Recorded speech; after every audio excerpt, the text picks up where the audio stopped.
दोस्तों, जहां पेटीएम के शेयर ने लिस्टिंग के बाद से ही अपने निवेशकों को लगभग 75% तक का नुकसान दे दिया है और ऐसे में भारत पे के पूर्व मैनेजिंग डायरेक्टर अश्नीर ग्रोवर ने पेटीएम के मौजूदा भाव पर शेयर को खरीदने की सलाह दी है। ऐसे में कितनी सही होगी उनकी बातें, क्या करना चाहिए निवेशकों को, आज के इस वीडियो में बात करने वाले हैं और साथ ही साथ ये भी बात करेंगे कि एक्सपर्ट्स की क्या राय है पेटीएम के मौजूदा भाव को लेकर। तो चलिए बिना देरी किए वीडियो को स्टार्ट करते हैं।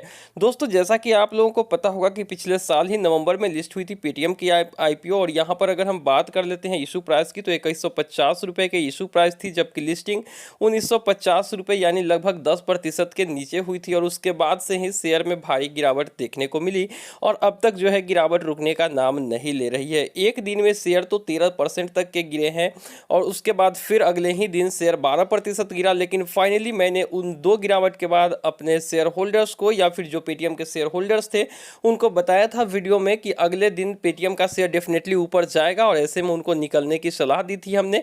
तो यहाँ पर ऐसा ही कुछ हुआ, 2 दिन लगातार लगभग 25% की गिरावट के बाद तीसरे दिन लगभग 8% के ऊपर उठा पेटीएम का शेयर और ऐसे में अगले ही दिन फिर से 5% की गिरावट देखने को मिली। और ऐसे में अगर हम मौजूदा भाव की बात करें तो 597 रुपये अभी 5.84% गिरावट के साथ है और ऐसे में अश्नीर ग्रोवर ने निवेशकों को यहाँ पर निवेश करने की सलाह दी है। तो यहाँ पर अगर मैं बात करूँ कुछ एक्सपर्ट्स की तो ब्रोकरेज हाउसेस की नज़र एक बार देख लेते हैं कि कहाँ पर है पेटीएम को लेकर।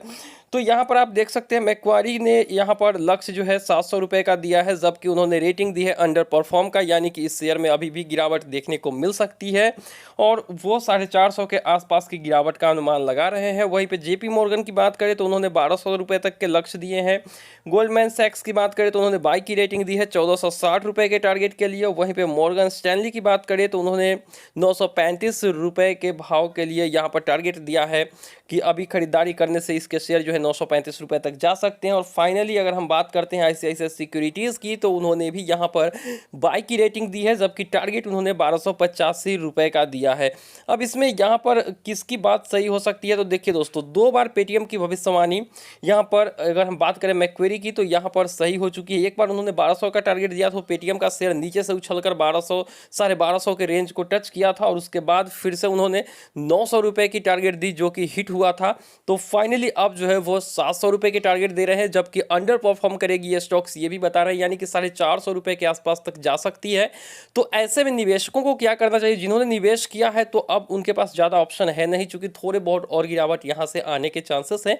लेकिन जो लोग इसमें इंटर करना चाहते हैं उनको मैं कहूँगा कि अभी जिस प्राइस पॉइंट पे है यहाँ से बिल्कुल ही पूरा क्वांटिटी ना खरीदे। अगर आप चाहते हैं कि हम 10 या 20 क्वांटिटी खरीदे तो अभी आप 5 खरीदिए, फिर वेट करिए, फिर 5 खरीदिए, धीरे धीरे करके जब तक ये 500 रुपये या फिर उससे नीचे के लेवल तक नहीं जाता है आप जो है हैवी यहाँ पर जो है परचेस नहीं करेंगे। इसमें इस शेयर में अभी भी जिनकी 2 बार टारगेट हिट हो चुके हैं उन्होंने कहा है कि इसमें गिरावट देखने को मिल सकती है। अंडर परफॉर्म के टारगेट इन्होंने ऑलरेडी दे रखा है, तो ये शेयर डेफिनेटली अंडर परफॉर्म करने के चांसेस हैं।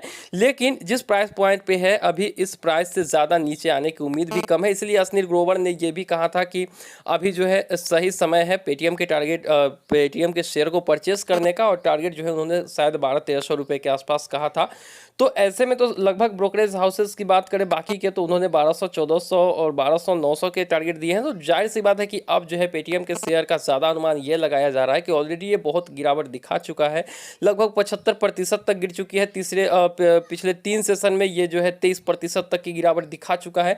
तो इतना तेज़ी से नीचे जाएगा नहीं तो 3 से 4 दिन में ये ज़ीरो हो जाएगी। इसीलिए यहाँ पर हम भी कहेंगे कि आप अगर खरीदना चाहते हैं तो यहाँ से परचेस कर सकते हैं, लेकिन थोड़े मात्रा में परचेस करिएगा, चूँकि गिरावट के चांसेस अभी भी बरकरार है। चूंकि यहाँ पर स्टॉक्स में कोई ज़्यादा मूव देखने को नहीं मिल रही है ऊपर की तरफ और जितना ये ऊपर उठ रहा है कहीं उससे ज़्यादा ही नीचे जा रही है। तो ऐसे में सही समय नहीं है भारी मात्रा में इसके क्वांटिटी को परचेस करने का। थोड़े थोड़े मात्रा में आप परचेस करके एवरेज करिएगा नीचे की तरफ और जैसे ही ऊपर जाए हो सके तो निकल लीजिएगा तो बेहतर होगा।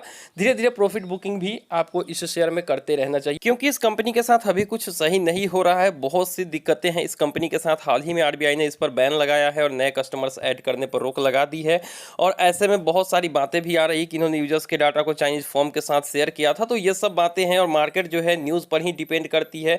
शेयर का ऊपर नीचे जाना पूरी तरह से न्यूज़ बेस्ड होता है, किसी के कहने मात्र से शेयर ऊपर नहीं चली जाती है। इसीलिए हमारी सलाह होगा कि आप धीरे धीरे इसको परचेस करें और प्रॉफिट बुक लगातार करते रहें। भारी क्वांटिटी में इसको अभी परचेस ना करें तो बेहतर होगी। ये थी हमारी सलाह। और अश्विनी ग्रोवर ने इसको इसलिए कहा था परचेस करने के लिए क्योंकि उन्होंने कंपनी के वैल्यूएशंस के हिसाब से देखा था। तो उन्होंने कहा कि अभी जो मौजूदा भाव है वो यहाँ पर अगर हम बैंक की बात करें तो बैंक के फिक्स डिपॉजिट रेट से भी नीचे हैं, तो इससे कम रिटर्न्स की आप क्या उम्मीद कर सकते हैं। तो ऐसे में इस लिहाज से उन्होंने बाय की रेटिंग दी थी। हालांकि ये भी सही है, उनका भी तर्क सही है। तो ये आप सोच समझ के कुछ भी करिएगा। ये थी पेटीएम शेयर होल्डर्स के लिए एक न्यूज़। उम्मीद है कि आपको वीडियो पसंद आई होगी। वीडियो पसंद आए तो वीडियो को लाइक कीजिए, चैनल को सब्सक्राइब कीजिए। मिलते हैं किसी नई वीडियो में, दीजिए इजाजत। Thank you.